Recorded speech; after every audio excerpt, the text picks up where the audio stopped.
Hi, welcome to this preview video for Street Fighter V Champions Edition Legends. It's a brand new game from Colossal Games that is hitting our tabletops and our games and our tables, and it's a game that really packs a lot of action, fighting and tense moments. It's a game all about hand management, tactical position and going through different stages, clearing them up in order to have the nemesis of each stage spawning up so that you can face them, defeat them and win the game. The game thrives on, I would say, simplistic but very meaningful game design. I really enjoyed the simple hand management and the combo of the cards. You always have cards to select from when you play the game, and in order to you play your turn, in order to specifically play cards for action icons that they will allow you to move, they will allow you to attack, to make middle range attacks, long range attacks, melee attacks, or even stun your opponents and different effects, which are really nice. But the cool thing about that is you're not limited, because every time you're not out of movement points, you can discard the card for its spring value and then move around the map.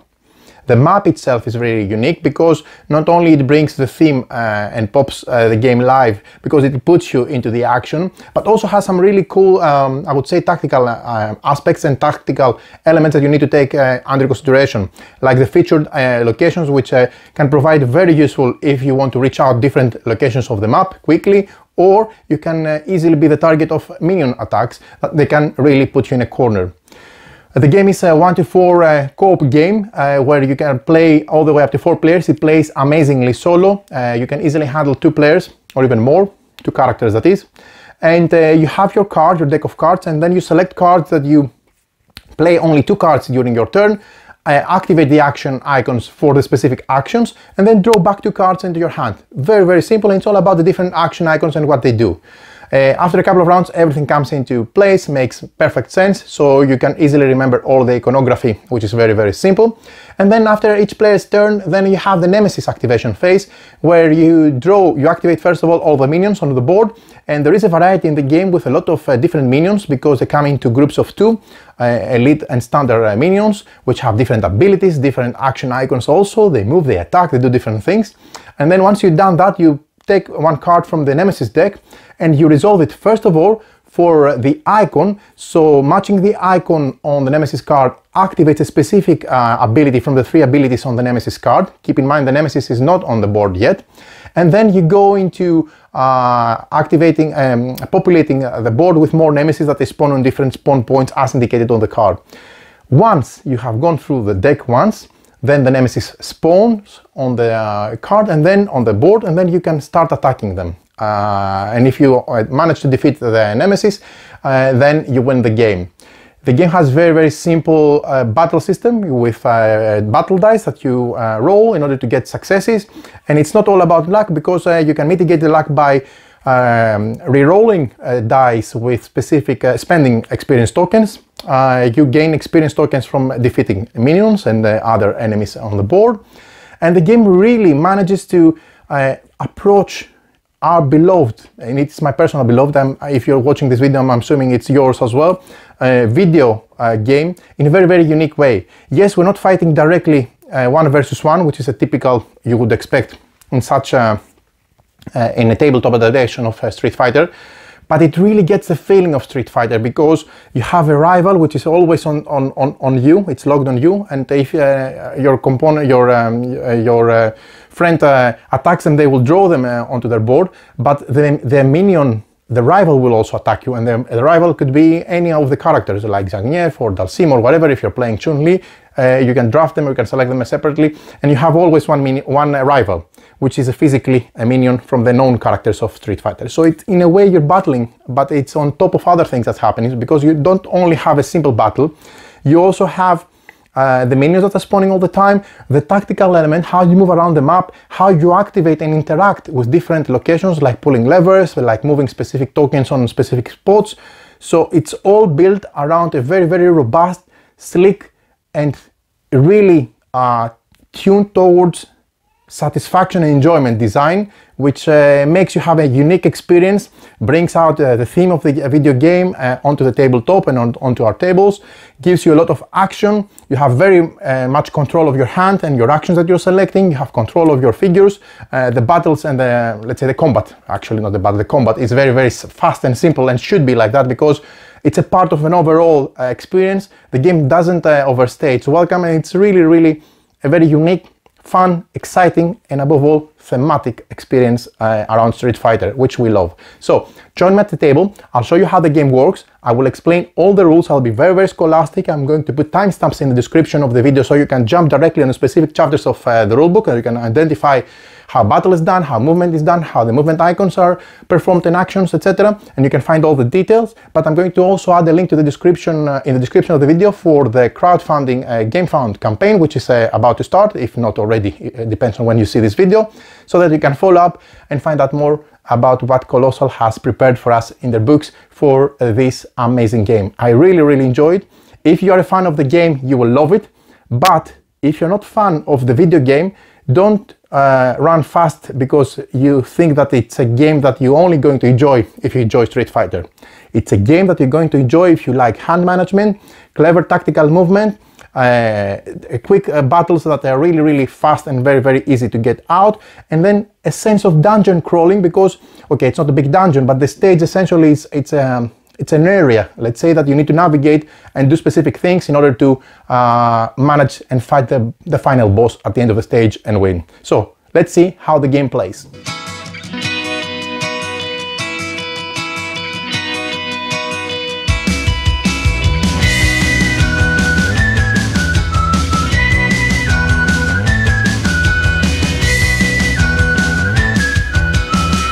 Street Fighter V Champion Edition Legends is a cooperative game of brawling action for 1 to 4 players. In each game, you'll take on the role of your favorite Street Fighter characters and work together to defeat your rivals and overcome your nemesis. Build your combos, upgrade your abilities, and create your legend. The 4 kings are up to no good, and it falls upon the warriors to stop them. Choosing a fan-favorite fighter such as Ryu or Chun-Li, players will perform powerful attacks and build epic combos on their way to defeating the king at the end of each stage. Combining modular style decks and familiar special moves unique to each fighter, there is no shortage of options for toppling the kings one by one. The game features a huge roster of characters and stages from Street Fighter V Champion Edition in an all-new cooperative setting, and players will be able to experience Street Fighter like they've never done before on their tabletop. So, let's familiarize ourselves with the components of the game. First of all, we have 12 beautiful, beautiful miniatures from our favorite characters. You can see them here. Again, this is a prototype, so everything you see in front of your eyes is a prototype material, but there is a quite good and good looking prototype with a very nice attention to detail. We've done a separate unboxing of the prototype to focus on the components, but just to show you here a few of the nice minis that the game comes. And they have a special miniature. They also have unique abilities, they have their fighter card, they have also different styles that you can combine regardless of what character you're choosing, and so on. So different, I should say, options for the players. In total, 12 miniatures for the characters from Street Fighter V. So this is really nice. Then, besides all these nice miniatures, and there are 2 more missing here from the screen, I just put out some from you to show. We have 28 standees. We have 24 Minion miniatures, and the Minion miniatures are gathered here and have already set up the game in order to demonstrate how the game plays for the first stage. And you have different minions. They can either be normal or elite, as you can see, and they have their own standees, 24 in total. But you also have 4 Nemesis miniatures, and this is a work in progress, so these are going to be the 4 Nemesis that the players will need to face in the various stages, one by one. And I have here Seth, because I'm about to start playing against this Nemesis. The game comes with 4 fighter boards, which have a dedicated space both for the abilities, the fighter, the health meter, the X meter, as well as organizes the play area, because above it you'll have your rival, beneath it you'll have your combo cards, etc. So 4 of those, 1 for each player. I have already set up 2 characters here, 1 for Chun-Li and 1 for Ryu, and you're going to see how this plays in a minute, but just keep in mind that the game plays all the way from 1 to 4 players, and each player is getting one of these player boards. There are also 4 Nemesis boards. I have Seth here already set up, but there are 3 more in the game. You have Jill, Colin, and Yuri. And as you can notice, they have an R1 round 1 portrait where they have no health meter, but they have different abilities and combos, each of those. And once you have depleted the deck of the Nemesis cards, then they are flipped, and then they come onto the board with a health meter depending on the number of players, and different improved abilities as well. Okay, so this is something which gives a lot of replayability as well. But at the beginning of the first portion of the game, the players are not able to attack their Nemesis. They first have to go through the stage, beat down as many minions as possible, try to get through the Nemesis deck for the first time before the Nemesis spawns onto the stage, and then they can proceed attacking the Nemesis. We have 4 stage cards. We have Shadaloo Base, which is the one I have set up here, and I have it from the stage setup card. And we have 3 more for a total of 4. We have City in Chaos, Kanzuki Estate, and Underground Arena. Again, on the back you can see the stage setup for each of those specific stages, so that you can see how to set up the tiles and prepare the playing area. Really nice. And then here is what you're going to have in front of you while playing the game, because it has the stage rules with the different things that you need to remember, like points of interest, special rules and special things that you need to try to take under your strategy and your tactical options throughout the course of the game. Again, these are 4. We have 3 minion cards. One is with the minions that I have already set up, where we have the soldiers and the soldiers elite. And these are always in a group of 2. Then we have 11 and 12, a different set of minions, and here on the right bottom of the screen you can see the Stardis, and here is the Doll and the Doll Elite. Again, these offer replayability, and I have selected to play with the soldiers for this how to play preview while I'm explaining the rules. Also, the game comes with 2 double-sided large tiles. I'm already using one side. I'm not going to reverse it. You can see the unboxing of the prototype where the Shadaloo Base is there. And here's a second large tile. Really nice art, thick cardboard, and the one from the estate. And also it comes with 4 double-sided smaller tiles. And I'm using one here and one here to set up the base as instructed during the stage setup. There are 5 dice. I'm not sure if they're going to be wooden or anything else. We're going to find out through the link to the GameFound crowdfunding campaign page. I'm going to add a link in the description of the video. It's launching soon, so follow that. And also the game comes with 84 style cards. A ton of style cards that you can find. And for example, this is a deck of style cards, the Soto. And for example, different characters can either play with different play styles, so they can play with either the Soto or the Zoner. Okay, and this also gives playability in the game, because you don't have to play with this specific deck Ryu all the time. You can you know, try different play style, which gives different advantages and disadvantages, of course. 6 decks of 14 cards, the Soto, the Rushdown,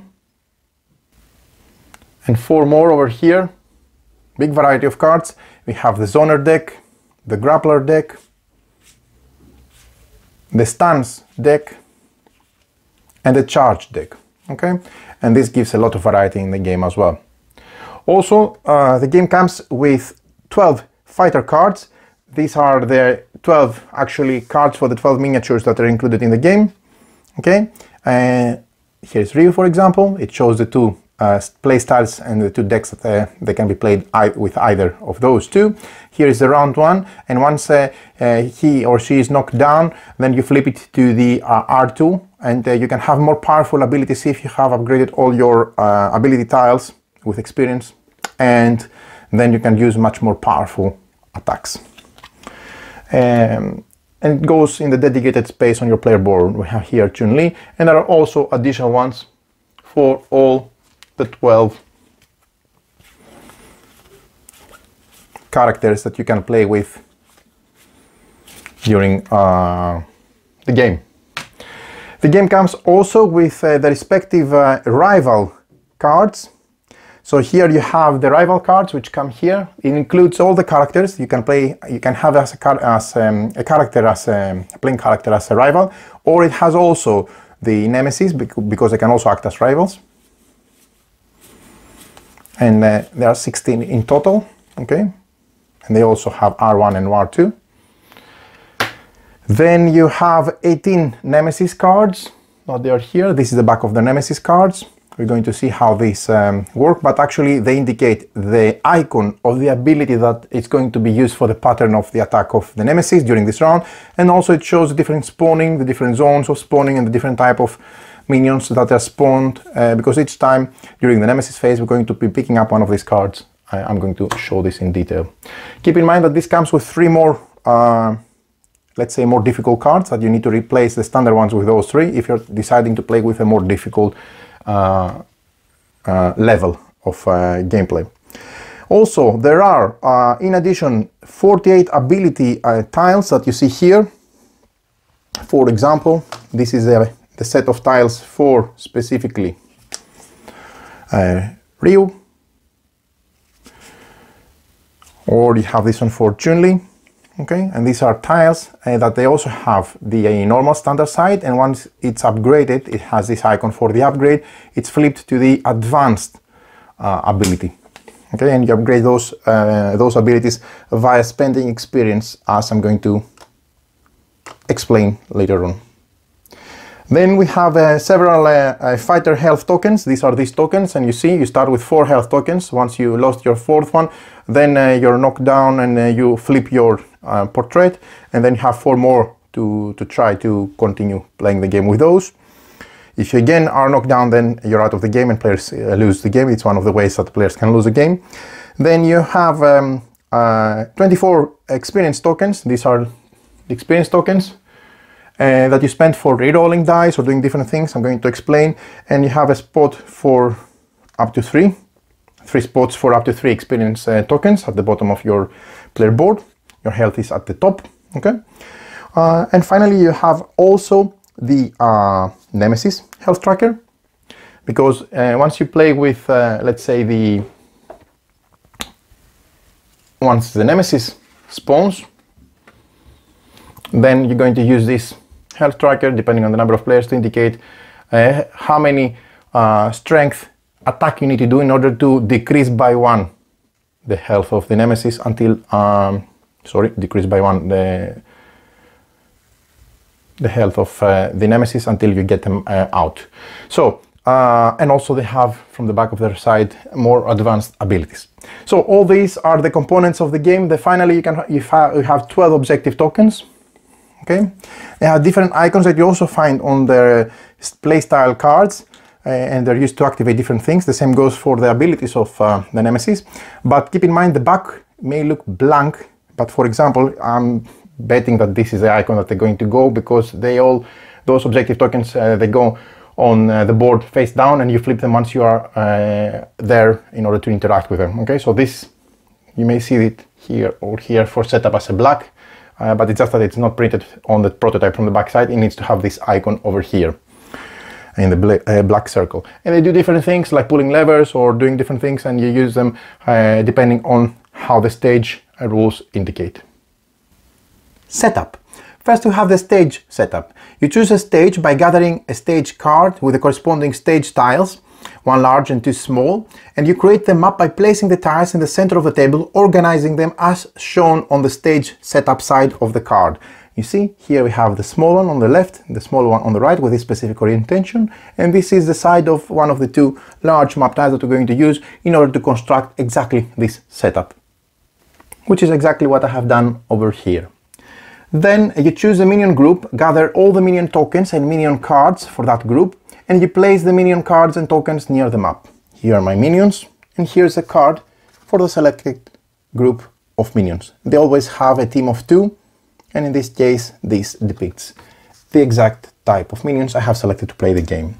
You follow any setup instructions as listed on the card for the stage itself.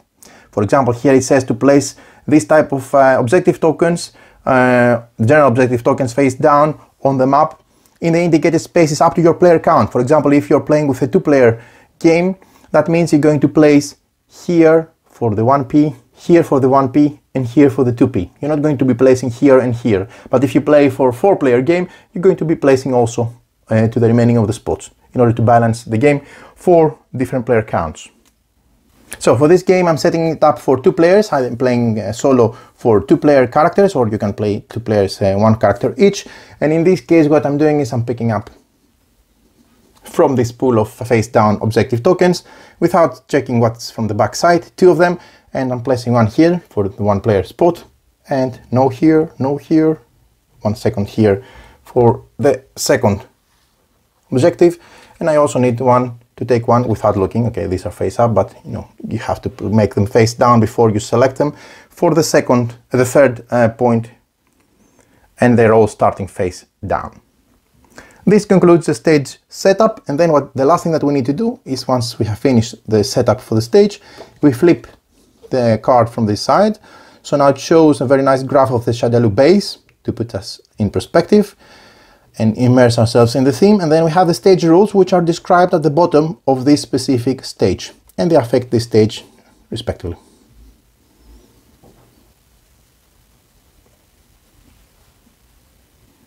Then we have the fighter setup.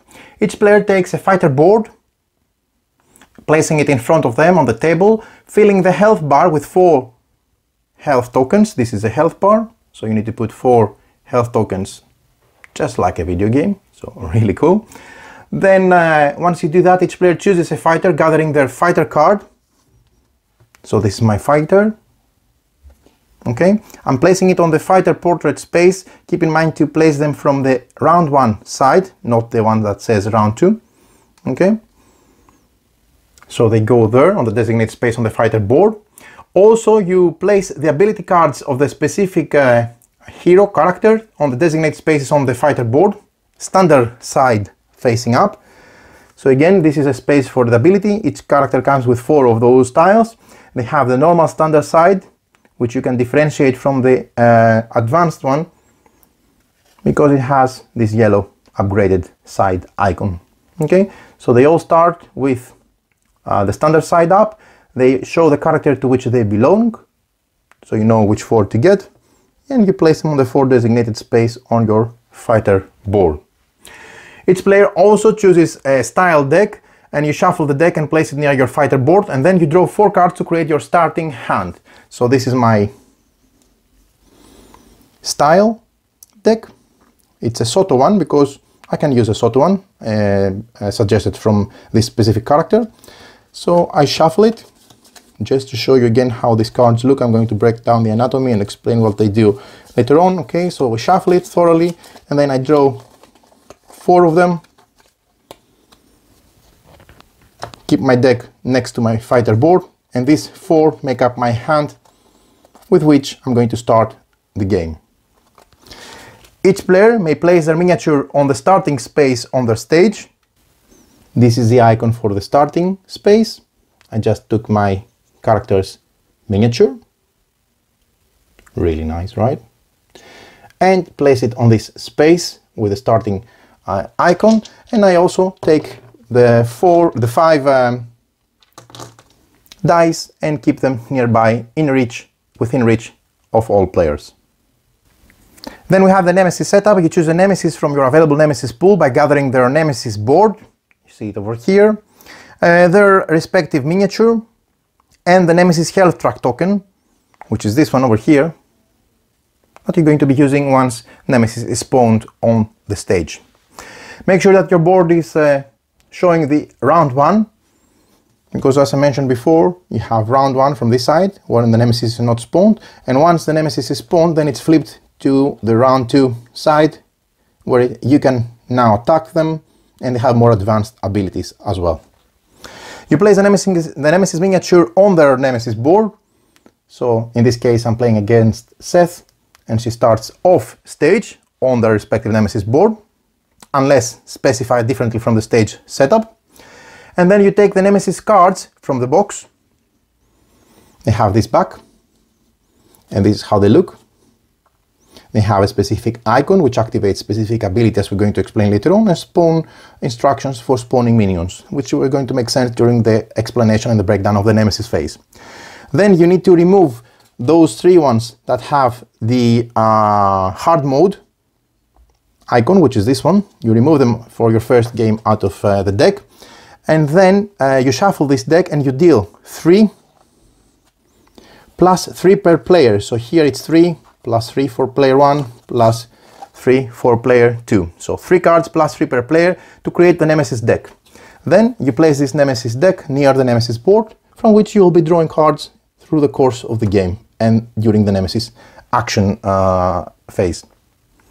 To ensure a more challenging game, you do not remove the 3 hard mode cards that are shown you here with this icon. You keep them in play in this deck, and you remove the 3 standard cards from the same name. Last, we have the rival setup. Each player is assigned a rival. They choose a rival from the available rival pool, gathering their miniature and rival card and placing the rival card above their fighter board from round 1 side up. So Chun-Li has as a rival Ken in this instance, and it needs to be again showing the R1. I'm reminding you these are different from the fighter character, which are vertical. The rival cards are horizontal, as you can see, landscape. Okay. And once you do that, then one player at a time, each player places their assigned rival on any spawn location that does not already contain a rival. Just a closer look on the stage again. Here the spawn points are numbered in maroon circles: 3, 2 spawn point, 4 spawn point. So this spawn point already contains a rival from the other player, Zangief. So I can decide to either place Ken, which is a rival for Chun-Li, either here, for example, or any other spawn point for that matter. Okay, let's put him here for the moment. So this is how the game will look like during the first game if you play versus at the Sandaloo base. This is how the game will look like with a 2-player setup. Objective: the fighters win if the Nemesis is defeated. The fighters lose if any fighter is defeated, or a special loss condition on the rule sides of the stage card is satisfied, indicating that this is one of the conditions that, if met or not met, the fighters will lose the game. Game flow. Each game of Street Fighter V Champion Edition Legends is played over a number of turns until the players either win or lose. Players take turns in clockwise order, beginning with the first player of their choosing, and at any given time the player taking their turn is referred to as the active player. During their turn, the active player will perform a fighter phase and then a Nemesis phase. The fighter phase, very simple. The active player plays 2 style cards from their hand, and then the active player draws back 2 style cards, so they always have 4 at the end of their turn. The Nemesis phase, following the fighter phase, the active player's fighting phase, we have the Nemesis phase, where you activate each minion on the map, you activate all rivals above the active player's fighter board, not for the rest of the players, only for the active player's rival, and then you draw and resolve 1 Nemesis card, respectively. Now, let's break down the 2 phases of the game. First, we have the fighter phase. During the fighter phase, the active player must play 2 style cards from their hand.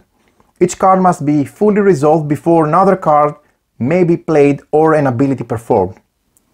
Each time a style card is played, we have some steps that need to be performed.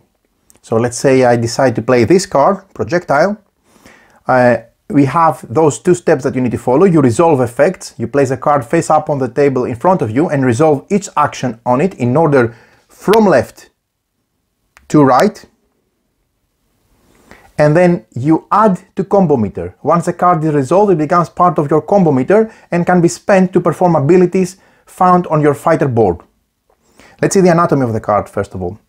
We have various things. This is a style card. First, you can see that it's a style card because it has the deck that we're playing. We're playing with a Soto style deck.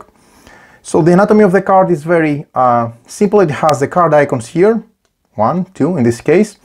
It has a card name, it's called projectile.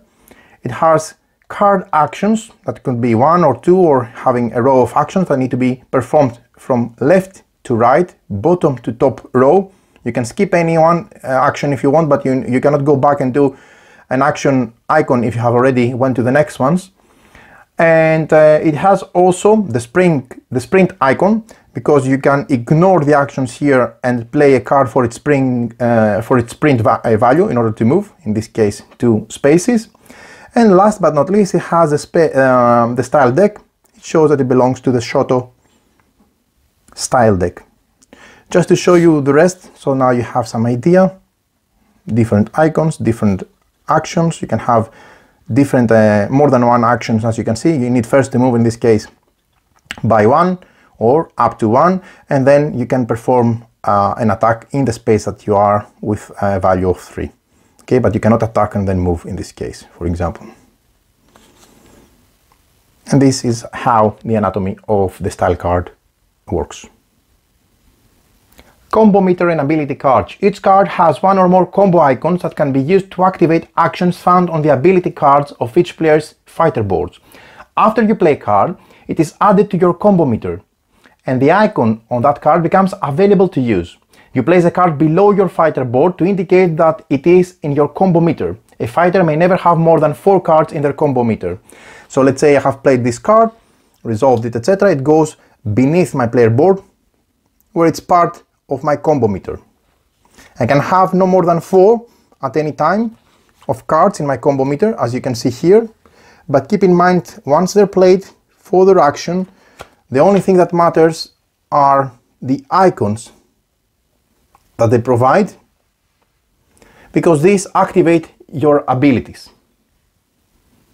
And as I mentioned, each ability has 1 or more icons that are associated with it, and in order to perform an ability, a player must pay the cost by discarding cards from their combo meter with the icons that match those of the ability combo icons cost.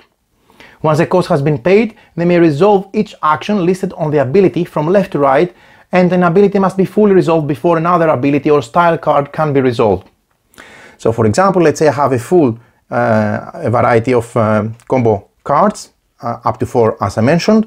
In this case, maybe I can spend this card to provide this icon, and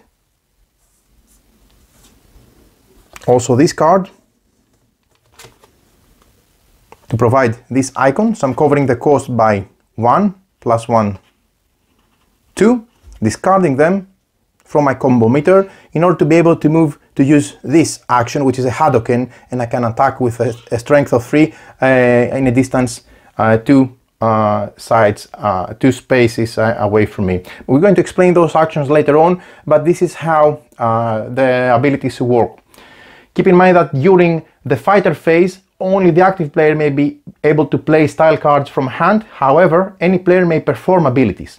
There is no limit to the number of abilities a player may perform each turn, and they do not count as playing a style card. Once I have finished playing a card and resolving any abilities that I want to resolve, then I proceed with playing my second style card and doing the same. Now let's see an ability tile. To break it down, we have the ability name. This is a lightning kick, belongs to Chun-Li. It has a combo cost. You need to pay those 2 icons from your combo meter. It has the ability actions that you can do, this, then that, and also it has a kicker. The kicker comes with this icon, and it is optional to use the kicker. So the abilities are also double-sided, featuring both standard and upgraded side on the flip with this icon. They begin the game with the standard side up, but they can be upgraded through the game in various ways. And the upgraded side has different abilities from the standard side, obviously more enhanced. And what about the kicker? The kicker that you see here at the bottom, some ability cards allow players to discard extra combo icons, in this case, this icon, in order to modify existing actions on that card. These extra combo icons are found on the bottom of the ability card, in this case here, and they are completely and entirely optional. An ability may be activated without performing the kicker, so you can perform this and that and skip the kicker, but you cannot perform the kicker without performing activating the ability. So you need to activate the ability in order to be able to activate the kicker as well. Card and ability actions. Each style card and ability card has one or more actions, and when you play a style card or perform an ability, you resolve its action in its action row in order from left to right. Each action is optional unless otherwise specified, and a player may choose to skip an action, but the actions may never be resolved out of order. Some style cards, ability cards, have more than one action row. In this case, you need to resolve them from top to bottom row, left to right icon. The actions found on a style card vary, and you can see different abilities, like for example this icon here, which is this one, the purple one, the orange one, which is movement. It also here on the sprint icon for each style card. So this icon here, it's a movement action and allows you to move your fighter a number of spaces. A fighter can only move into adjacent spaces, and adjacency is always counted orthogonally. The number of included in the icon indicates the maximum number of spaces your fighter is able to move, although the fighter may always move fewer spaces than indicated. For example, here it says 2, but you can decide to move 1. And fighters may move in and out of spaces occupied by other figures unless otherwise specified by stage or card effect, with no problem whatsoever. Next action icon is this one, the melee attack. Actions with this icon allow you to target enemies in your space. The number of melee attack icon indicates the number of dice that you will roll for your attack. The more number of dice, the more probability of inflicting higher strength damage to your opponents. Keep in mind, on to make a melee attack, you choose a single enemy in your space to target, and then you roll the appropriate number of dice. In this case, I would roll 3. And I will add up the success results and apply those toward your target's health value. So, for example, if let's say, okay, this is from another playstyle, but let's say I was throwing this attack, okay, I'm within the same space like this character. This is a feature space, so let's make it even more simple. Let's say we are here, so you can see clearly that we're in the same space. I'm going to throw 3 dice, because 3 is the number of the attack, and then once rolled, I'm going to collect and add up the number of successes, 1, 2, 3, 4. That means I'm going to apply 4 damage on this health, on the health of this minion. This minion belongs to this, the top part, so it's not an elite, it's a normal low rank soldier. Okay, so it has a health of 2. That means with my 4 successes, I managed to knock him down and defeat him. If the number of successes, meaning those icons, they can have either 0, blank, 1, or 2. If the number of successes on the dice match or exceed the target's health, then the attack is successful and the target is damaged and removed from the stage. Otherwise, the attack fails. And now it's a good point to mention again the sprint icon. Each style card, all of them, they have the sprint value. Not enough movement actions on your player cards, like in this case, I cannot move, no problem. Any style card can be played for its sprint value, in this case, 2. So when playing a card for its sprint value, ignore all the other actions on this card, so I'm not going to perform any melee attack, I'm just going to use it for the sprint value, and it's still added to my combo meter below my player board, like I do with the rest of the style cards that I'm playing normally, but I'm using it for movement purposes. Then we have the short range attack with this icon here. And the number, again, in the icon affects the number of dice that you're throwing. But when you have this icon with without color in red the inner part, that means that it's a short range attack. And those type of actions allow you to target enemies in an orthogonally adjacent space. You may not target enemies in your current space with those. So for example, if I wanted to target this minion with Chun-Li, I cannot use this attack because they are within the same space, but I can target the enemies that they are in an adjacent space, both horizontally and vertically from my space. So in this case, I'm here, I can target this one, or I can target here. No, here it's in the same space, so I can target him if he's here or here. I'm just keep in mind that this is a featured area, so it counts as a space and it's adjacent to everything, this plane. That's why it's highlighted with white. Let's say Chun-Li was here. That means with this attack you can make a short range attack here, or a short range attack here, or even a short range attack here, or a short range attack here. But she cannot make a short range attack when the minion is within the same space with this action icon. These attacks are otherwise performed the same like the melee in terms of number of dice you roll, successes you need, and what damage you want to inflict on your minions. Then we also have the long range attack, which is this icon. As you can see, it's fully colored and it has two waves next to the burst.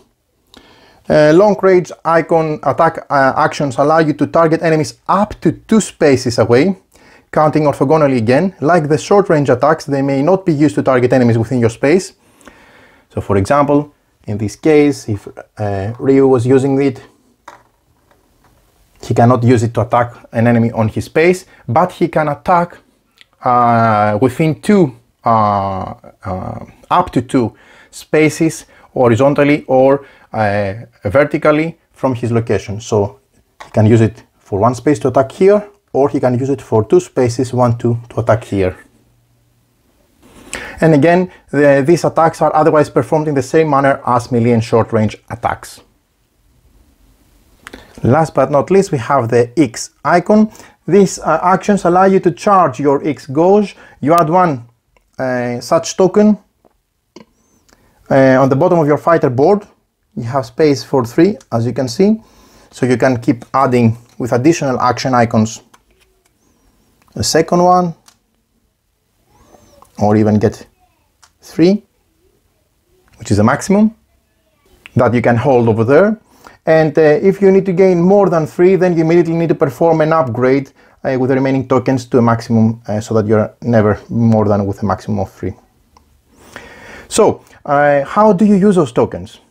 These tokens can be spent to gain a number of effects, and when you spend such a token, I'm referring to the X tokens from the experience, that is, when you spend those tokens, you can do various things, such, for example, you can boost to discard. You discard 1 token, so you discard 1, so you make a boost on an attack or on a move. We'll see how a boost works.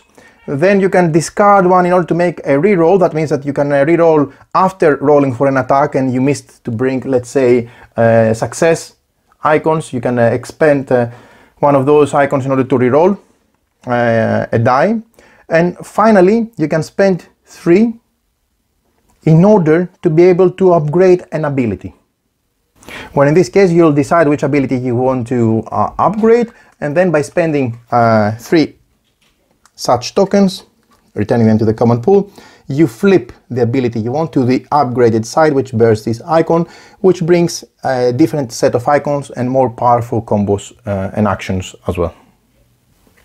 Then you have actions like this one, for example, which stand for the pull actions. Pull actions allow you to move 1 figure in an adjacent space to your space, and then of course beat them up really bad. So you first, it's like that's why this belongs to the grappler style card. So you pull them into your space and then you do bad things to them, let's say. Pull figures will trigger stage and card effects for moving. You also have the push, respectively. This is the icon, the push icon. And you see here it's a short range attack. That means that you cannot attack within the same space. That's why the action before allows you to push them 1 space further so that you can attack them with your short range attack. So this icon, this is the pull, and this is the push icon, which again allows you to move 1 other figure in your space to an adjacent space, and push figures again will trigger stage and card effects for moving. Last, you have this icon which stands for the stun actions, which allow you to target a minion in your space, flip the targeted minion token to its stun side, and then the next time the stun minion would activate, instead flip their token back to its active side. That means that they lose one activation because they're stunned. A fighter may attack a rival that is not assigned to them.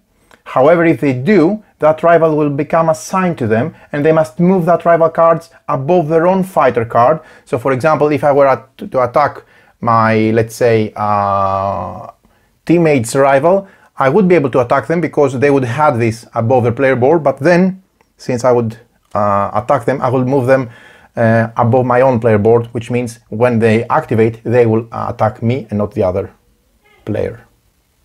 And it's obvious that in this way a fighter can be assigned more than one rival at a time. Modifying cards and actions. Some effects modify a card or an action to make it more powerful. Most modifications are indicated using keywords under the icon of the action or the bottom of the card they are modifying. And this modification can be boost, for example. You add +1 to the number within the action icon. So for example, a movement of 2 can be boosted to become a movement of 3, or a melee attack of 3 can be boosted to become a melee attack of 4, and so on. You can also have target X, where choose multiple targets within range that may be targeted with this attack, and excess successes may still only be applied to a single additional enemy at a time. You can have a withdraw, which is described with a keyword again below the icon. So for example, you move in or out a space without triggering a stage or card effect. This is very advantageous, especially when you don't want to trigger some things. Then you can have also the charge keyword. If this is the second card you play this turn, this action gains boost. In some cases, unique modifications are used in order to make a more complex description. So in this case, you can see that you can have draw one card, then play one card, which is explained with a full sentence beneath the actions icons. Defeating enemies. Okay, this one is a tough one. There you go. Each minion and rival has health value indicated on their card, Nemesis health or minion card respectively. This minion has 2 health, or the Nemesis card has the health meter respectively. This is the number of successes you must apply in a single attack to damage that enemy. If you do not roll enough successes to match or exceed an enemy's health value, the attack fails. However, if you do not roll enough successes to damage an enemy, additional successes may be applied to another enemy in the same space. Again, this is very important. Successes cannot be carried over from one attack to the next. Any unused successes are lost at the end of the attack action in which they were generated. Keep that in mind. When a minion is damaged, they are defeated. Remove their token from the map and gain the reward. When a rival is damaged and their card is on the round 1 side up, that means that they are showing R1, then you simply flip them to round 2, which become slightly more difficult. Then once you defeat them once more, then you remove them and you gain the reward. Of course, you also remove their miniature from the stage board. The rewards are very simple. If you defeated a single standard minion, like this one, you are rewarded with 1 experience token. If you defeated an elite one, like this one, you are rewarded 2 experience tokens. And if you manage to defeat a rival, like this one, then you are rewarded 3 experience tokens for that. Then we have the Nemesis Phase. After you draw 2 cards, the Nemesis Phase on your turn begins. First, each minion on the map is activated, beginning with the standard minions. So these will activate first, and once all standard minions have been activated, then the elite ones will follow and they will also activate if they are on stage on board. In order to activate a minion, you resolve each icon in the activation window of the associated tokens minion card from left to right. That means, for example, if I'm activating the standard minions, I will activate first this one and then that one. If I'm activating later on an elite one, I will activate first this one, then that one, and then this one. So, Once its minion has been activated, you activate each rival currently above your fighter card. So if I'm the active player, only my rival, all the rivals that are above my fighting board will activate, not the rivals of the other players during my turn when I'm active player. Like minions, activating a rival really has to do with the icons. So you start with the icons on the left, proceeding with the icons on the right, performing each action the same way like you do with minions, left to right. After minions and rivals have been activated, the active player must draw one Nemesis card from the top of the Nemesis deck and resolve it. This is this deck over here, so I need to draw one Nemesis card and resolve it fully. To resolve a Nemesis card, you match the Nemesis icon with the icon from the corresponding ability on the Nemesis board. So in this case, I need to check this icon here and look for it on the respective abilities on the Nemesis. That is the Mad Cradle, because it matches this icon over here, so that means I activate this ability because it matches the icon on the Nemesis card. You resolve the actions indicated in that ability action row from left to right similarly, so I start with this one, then that one, then this one, and then that one.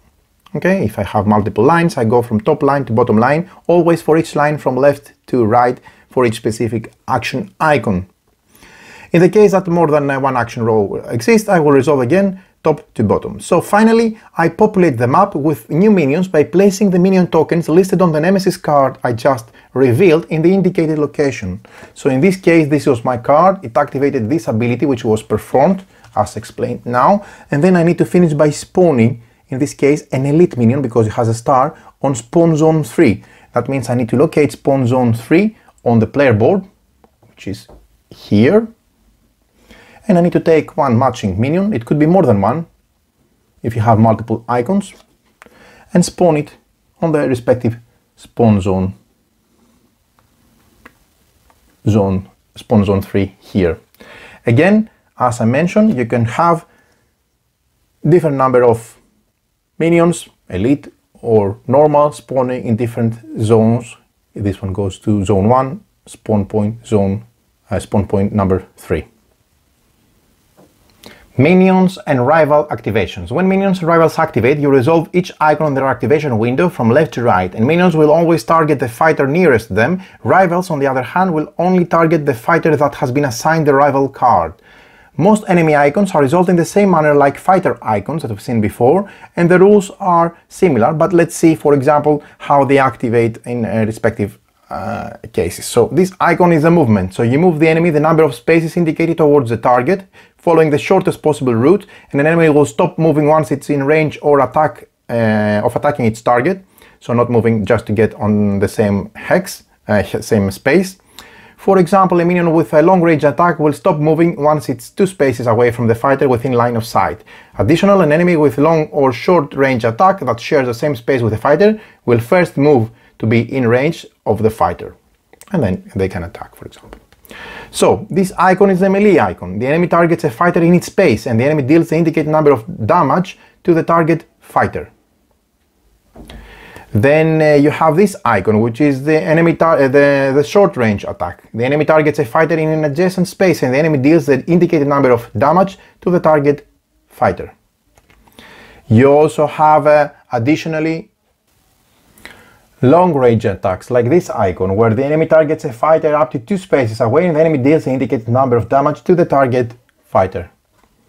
You also have push and pull icons respectively. So with this icon, the enemy moves a fighter in its space to an adjacent space, and the fighter must move towards the nearest enemy not in the space.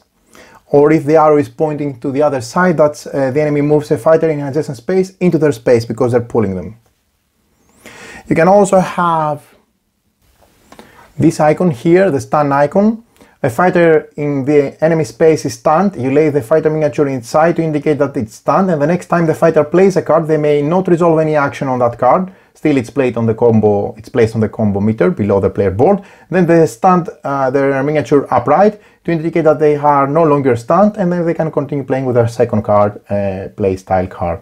At any time, a fighter may discard an experience token to stun the miniature upright to indicate that they are no longer stunned. So instead of waiting to waste a card, you can expend one of your experience tokens to get, again, functional, so you can skip the effect of stunned. Last, we have this icon here. So a fighter in this enemy space must discard one experience token, one of those. Okay, and if they cannot, they suffer 1 damage instead. Last but not least, we have the boost keyword. You add +1 to the number within the action icon, and enemy actions can be boosted multiple times. Okay, quick anatomy of the minion card, but it's pretty obvious. You have the standard minion, and then you have the elite minion with a star on top. This is the icon of the elite minion. You have the activation window, which is here and here respectively. You have the health, which is 2 and 3. And you have the name as well, and the portrait. And minion groups, each minion group is made of up to 2 different, two exactly different minion types, standard and elite, and these have their own unique abilities, and they're represented by physical standees on the game board. And just to show you again up close the remaining 2, we have this minion group with those 2 specific minions, standard and elite, and those 2. In addition to icons that must be resolved when they activate, many enemies have passive abilities that are always in effect, and you have to watch out for passive abilities found on certain minions and rival cards because they can really mess you up. Last but not least, we have the rival card, which looks like that. We have the rival name, we have the round, because if they are destroyed, then they're flipped. If they're knocked down, they're flipped from the back side, which is round 2, and they have different abilities. This is the activation window, and this is their health respectively. Damaging a fighter. When a fighter is dealt damage, you remove 1 green health token from their fighter board for each damage they dealt. For example, if a fighter dealt 1 damage, you will remove 1 token. If they are dealt 2 damage, they will remove 2 green tokens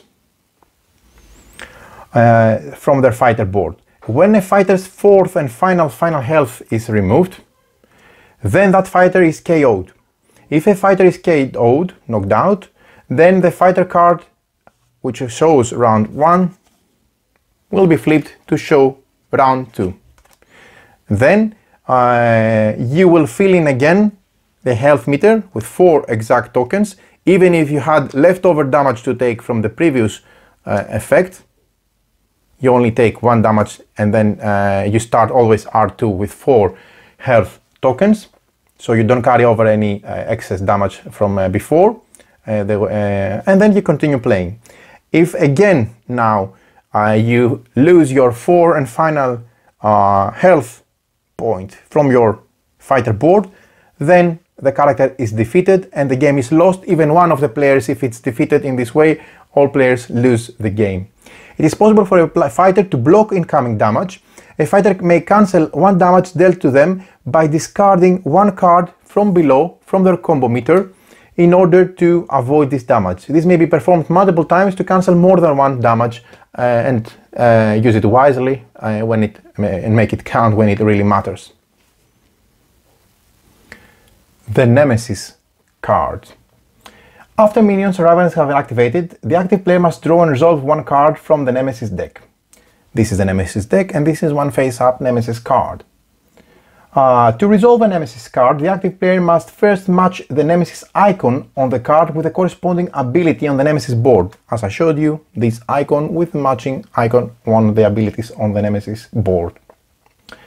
Once this is done, then the ability has to be resolved, as I explained earlier, and then you populate the map with new minions as indicated by the spawning window on the Nemesis card. In this case, 1 elite on zone 4, spawn point 4, 1 normal on spawn point 2, and 1 normal on spawn point 1.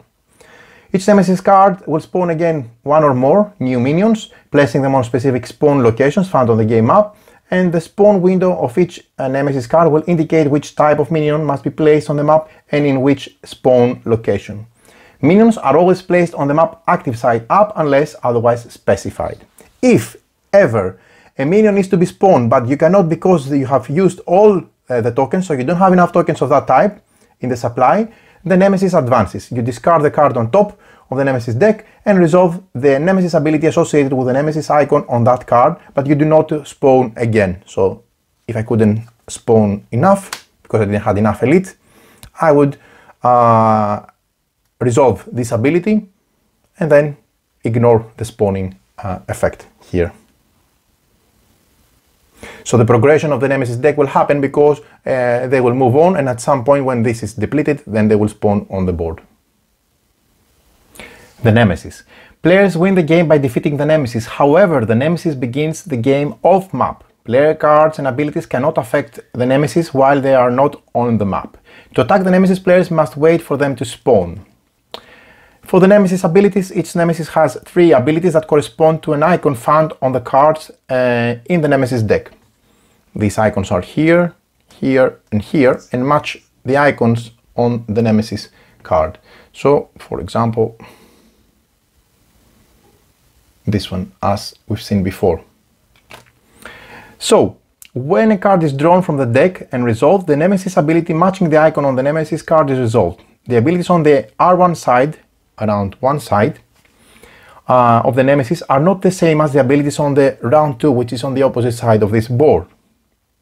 So beware of evolving Nemesis abilities after the Nemesis spawns. Nemesis abilities can be performed by the Nemesis themselves and or by minions. An action listed on the minion or elite minion is to be performed by the indicated minion type, like this one or that one, for example. If no minion type is indicated, then the listed action is to be performed by the Nemesis. You resolve each action in the ability's activation window from left to right in the same manner as activating a minion or a rival, and if multiple action row exists, you resolve them from top to bottom similarly. When resolving a Nemesis ability, a Nemesis will always target the active player unless otherwise specified. Like fighters, Nemesis can gain and use experience tokens. Those tokens here. In addition, unlike fighters, there is no limit to the number of X tokens that they can utilize. So when a Nemesis with an experience ability performs an attack, you discard 1 experience token from the Nemesis to activate the experience ability on that Nemesis board. In this case, you don't see any, but for example, let's see another minion, like this one. So this one would gain them an experience token, okay? But you can use that experience, they can use experience to boost this attack, for example. The anatomy of the Nemesis board is very simple. You have the Nemesis abilities, you have the icons matching the Nemesis cards, you have the round, R1 or R2, you have the name of the Nemesis, and then here on the first, on the R1 round 1 side, you have no health track, but once this is flipped, and we're going to explain when this happens, when they flip, you're going to see that the Nemesis goes on the board and then they have a health meter below. How do you spawn the Nemesis, you ask? When a player must draw a card from the Nemesis deck, but the deck is empty, because let's say that the card was, this Nemesis deck has been depleted, and all the cards have been used, then the Nemesis deck is empty. Then when you have to draw a card but there is none, you place a Nemesis miniature on the board in spawn location 2. So in this case they will spawn here, because here is spawn location 2 right next to our hero character. You flip the Nemesis board to round 2 to indicate that we have now the Nemesis on the board, and they also have enhanced abilities, as you can see. Also, you have the health meter at the bottom. Now you take all the discarded Nemesis cards, you shuffle them again, and you create a fresh Nemesis deck, and you place a health meter token on your respective player count. In this case, I'm playing a 2-player game, so I'm placing it here, indicating 3. Defeating the Nemesis. Once a Nemesis has spawned on the map, they may be target of the fighter's attack. Now they are on the board and they can be attacked from our fighters, or just like any other enemy. When a fighter targets the Nemesis with an attack, that attack must roll enough successes to equal or exceed the number indicated on the Nemesis health tracker current position. So 3 successes here. for example. If the attack generates enough successes, the attack is successful, and the Nemesis track token is moved one space to the right. That means they go down, so they become more difficult and more difficult each time to defeat. But keep in mind, you only move it one space to the right. So if I was here and I inflicted 5 successes, I'm not going to move it 5 times, I'm only moving it 1 time, but then on the next attack, on the next action, I need to inflict 4 successes and so on. If the health tracker is on the very last side of the health meter, on the rightmost space of the Nemesis track, when a successful attack is performed by doing, in this case, 5 hits, 5 successes, then the Nemesis is defeated and the players win the game immediately. A word about stage rules. Each stage has a unique set of rules that they are in effect, and they are from the side of the stage card. So here you see we play Shadaloo base and has the specific stage rules that are described here. These rules explain how the fighters may interact with the stage and various objectives found, and these rules must be followed each time. So for example, they explain the different points of interest and how you can gain benefit or what is important for you to do on this stage, etc. So the points of interest, each stage has a point of interest that players can interact with. In this Shadaloo base, it's this one, 1 and 1 here, 2. This is a fan slam, these are fans, and you can interact. I'm going to explain how you interact, and then you stun a minion in this space or in adjacent space because you throw them on the fan. So you also have features. This is a feature and this is a feature. As you can see, many stages contain features on the map, and these are special spaces that may be identified by a white outline. So the whole tank here or the whole airplane here has a white outline. That means that it's a feature of the map. These special spaces can be very useful and very dangerous as well. They are to be treated as any other space for purposes of movement, attack, range and card effects. That means that from here I'm adjacent to all spaces next to it. So 1, 2, 3, 4. So these are very, very important, but also advantageous if you are on them yourself. Points of interest. Each stage map contains walls and block movement and line of sight. Spaces separated by a wall are not considered adjacent. Doors allow figures to move freely between spaces that would otherwise be separated by walls, and a figure may move from one space with a door to an adjacent space with a connected door easily. Last but not least, some additional rules. Additional rules. We have the critical arts. On the R2 side of your fighter card, you have your fighter's critical art. At the beginning of the game, this card is not active and the ability cannot be resolved. Once a player has flipped their card to the R2 side and upgraded all 4 of their ability cards, that means all 4 of your tiles have been upgraded on your fighting player board, then you have access to your fighter's critical art, as you can see. To perform their critical art, a player may discard any icon from their combo meter, the cards that they have below their fighting board, as well as 3 experience tokens, and then perform this really impressive critical art, in this case Shinku Hadoken, for a massive attack with a number of 6 up to 2 spaces away. Hadoken. Also, something important for us to understand is some stages refer to interact. For example, here I have this token here and this token here and that token here, and it says interact with one of those tokens in your space. So how you interact? Various stage and card effects in this game will ask a player to perform and interact. To perform and interact, a player must discard the card from their combo meter below their player board in order to match the icon that matches the icon on that objective token. So if this is flipped and I'm here and I want to interact with this, I need to discard from my combo meter a card matching this icon here, so I can interact with this objective. Objectives can be different things. You can escort them, you can deactivate them, you can move them around. In this case, I need to move them to the exit spaces here and here, so that when the Nemesis spawns, they have less experience tokens because they get 2 additional experience tokens for each one that I haven't exited, escorting them to exit. In this case, I have 1, 2, 3. If I leave them as they are, they're going to get 6 experience tokens, which is a lot.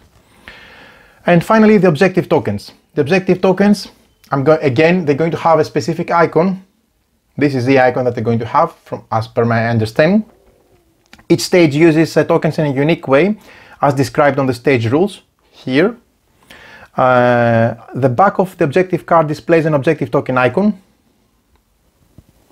It looks blank in the prototype rulebook, but I think it's going to have this icon again, in my opinion. And while the front will display one of the three combos, so it could be either this icon, the fist, the boot, or the point, the lever.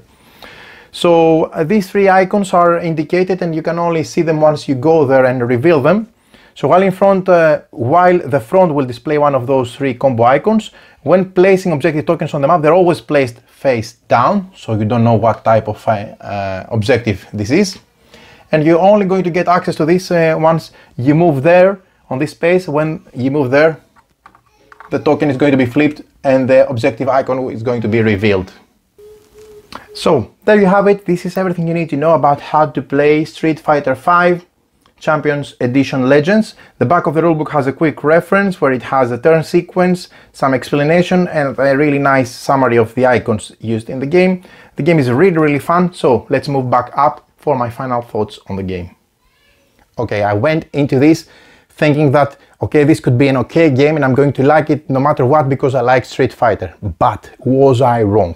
This is a great game. This is really designed and geared towards fun, excitement and enjoyment. I really enjoyed the hand management aspect. The art is phenomenal. The art and the theme and the stages and you know, the cards are phenomenal, but also the game has really a punch. It's from those games that I think they are designed with having a couple of parameters in mind. I haven't spoken to the designers, I haven't spoken to the developer, to the publisher, it's just my own train of thought. I believe that they designed it specifically to be fast, fun and highly enjoyable. But that doesn't mean that it cannot be tactical, thinky and clever in terms of how it plays out. What do I mean? You play one of your favorite characters, so you can play Zangief, you can play Chun-Li, you can play Ken, whoever, Dalsim, etc. But they have some play styles. So they have two recommended play styles and you have different play decks. And you pick up a deck depending on your character that you select. And this gives you different ability if you play again Zangief or Chun-Li the next time, but with a different aspect from a play style deck. That gives you a whole different experience. The fact that it comes with 4 Nemesis, it's quite astonishing because it gives a lot of replayability because they have different abilities. The fact that you also upgrade yourself because you gain experience and you spend this experience in order to upgrade your abilities to become better and have better combos. Now this sounds like, I don't know, the essence of a simple dungeon crawler, but it doesn't bog you down with a lot of details, statuses and modifiers, so you don't have to think or remember 1 million things.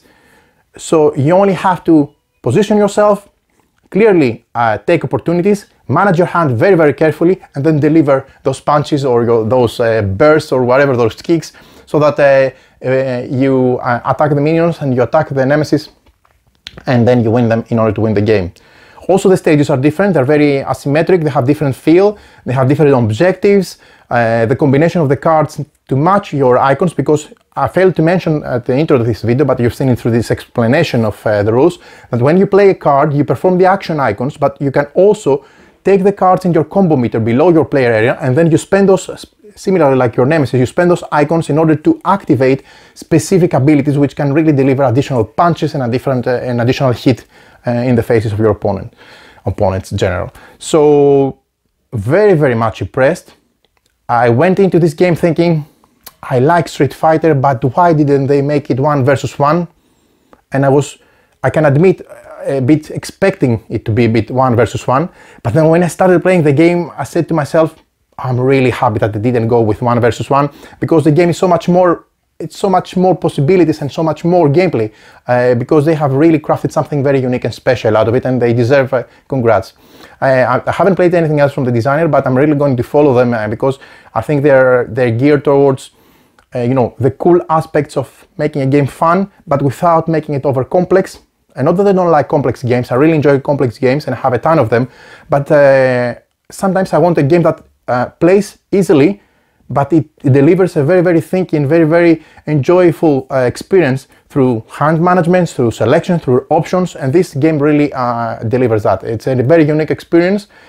I'm much more surprised and satisfied than what I would expect getting into the game, and this is trying to keep the bias out of my love for Street Fighter, speaking purely about the games, about the mechanics, about how the game plays. So don't miss it out, check it out. Make sure to visit the link in the description of the video to follow the campaign and find out more about Street Fighter V Champion Edition Legends, as you'll see from their crowdfunding page.